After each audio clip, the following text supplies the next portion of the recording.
بسم اللہ الرحمن الرحیم۔ جو شخص خطرہ مول لینے کی جرات نہیں رکھتا وہ زندگی میں کچھ نہیں کر پائے گا۔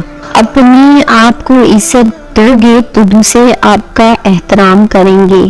ایک آدمی جو 50 سال کی عمر میں دنیا کو ایسے ہی دیکھتا ہے جیسا 20 سال کی عمر میں دیکھتا تھا تو اس نے زندگی کے 30 سال ضائع کر دیے۔ جس لمحہ آپ اپنے آپ کو اہمیت دینا شروع کریں گے یہ دنیا بھی آپ کو اہمیت دینا شروع کر دے گی۔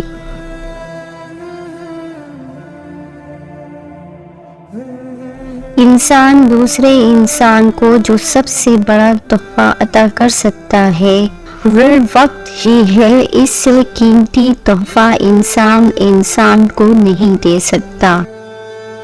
بوجھ اٹھانے والا کسی پر بوجھ بننا پسند نہیں کرتا۔ اپنے دل کو اس وقت تک تیرتے رہے جب تک یہ کھل نہ جائے۔